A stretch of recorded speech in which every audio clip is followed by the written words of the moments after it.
How does the word control factor into eating disorders? If individuals are feeling like their environment is out of control or an experience that they're having is out of control, then you know how you gain control?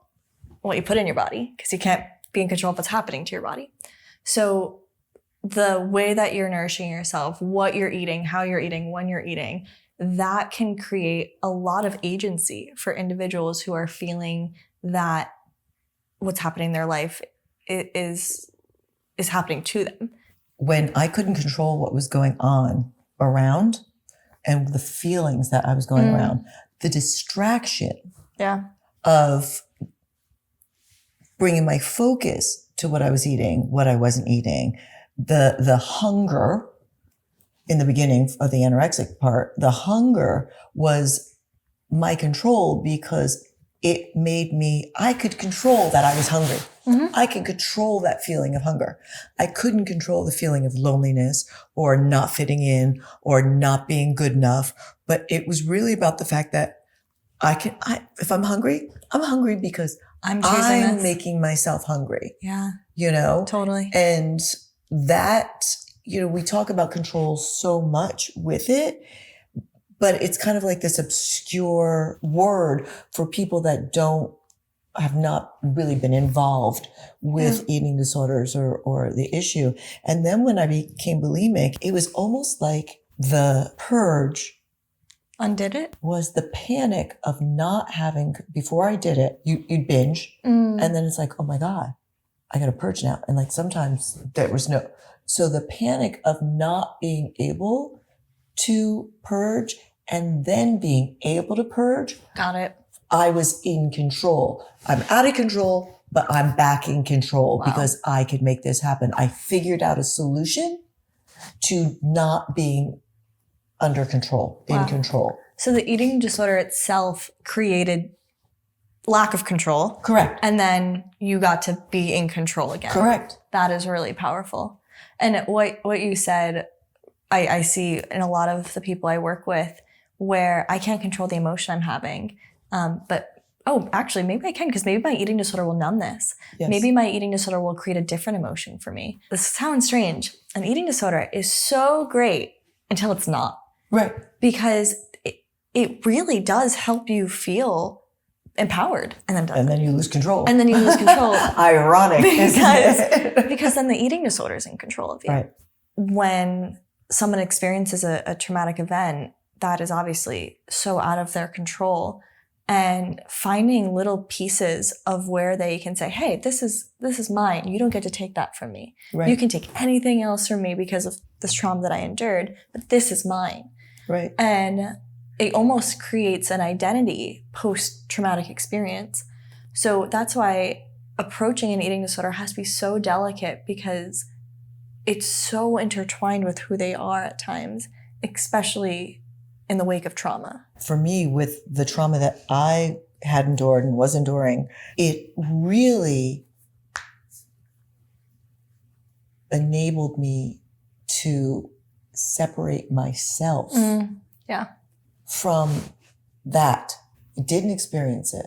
I didn't experience all the fear that was attached somewhere in my body, in my head. I still had to deal with it. It was back there. Yeah. But in the forefront, I wasn't experiencing anything, which didn't put me at risk. I had a client once share that she was doing a lot of reading on her own time about eating disorders, and we had finally ceased the behaviors. And she told me that she had stumbled across this quote: once the eating disorder stops, the real work begins. Right. Because often it is a distraction. Oh, 100%. From something else going on. When I started to distance myself from the physical behavior of it, I didn't know what to do with all the emotion that I was experiencing. I was experiencing emotion that was up and down and off the walls, and I had no way to cope. I had no skills to cope with it, because for 10 years or whatever, I had blocked it. I see that all of the time. I always, when the eating disorder is still active, I try to give clients skills when it's gone, because what do you do in the wake of it? In a strange way, an eating disorder is functional. It's skillful. Is it long-term helpful? Is it even short-term helpful? Probably not. But it is, in a way, helping navigate and cope with emotions. And I have so many clients who, after they stop engaging in their eating disorder, they're like, I'm a deeply emotional person. Right. And I didn't even know about this part of my identity because the eating disorder was masking and subduing so many parts of who they are. But with that, being a deeply emotional person, especially if you've had trauma, not only dealing with the trauma, but dealing then, like for me, dealing with the fear of, I mean, I love hard. I mean, you know, I love hard, and dealing with the fear of when you love someone so much, the rejection, when you love someone so much and you care so deeply, the hurt that can come with it, you know, that also is something that when you step away from the eating disorder and you are feeling all these emotions, you're like, I am now vulnerable again. Yeah. I'm at risk for that trauma. I'm at risk for the abandonment. I'm at risk for the pain because I've let go of that control. Did I ever tell you about the ballet that I danced in Sioma Mortal? I don't think so. We danced it in, I think it was St. Paul's Church down in the village. And it was based on what this thing called the Holy Starvation. And it was, I don't remember the dates exactly, the history of it, but there was this group of women that were being raped and pillaged and, you know, abused. And they starved themselves in the name of Christ. Yeah. And so to make themselves unappealing to the men that were doing this to them. Yeah. So there's a ton of religious or many religious practices that have starvation as a part of the tradition. So I'm not shocked that there is a connection. Starvation can sometimes feel like purity. I know a lot of clients, when they are starved, they feel empty, they feel pure. And then you said something about how these women would starve themselves to not be sexually attractive to the men who are raping and pillaging their communities.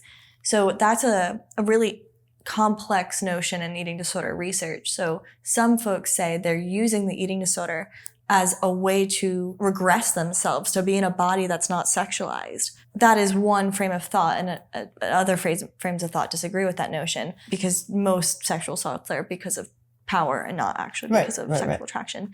But I see how eating disorders have these wild histories that date so far back, which is again about control and power. Right. And I think in today's hunger strikes. Yeah, hunger strikes, using food as a way to communicate something. Right. And control. Right. And I think eating disorders have such stigmas now that it's about appearance, it's about attention, it's a diet gone wrong. But really, these behaviors have origins from the dawn of time. Yeah, that's crazy.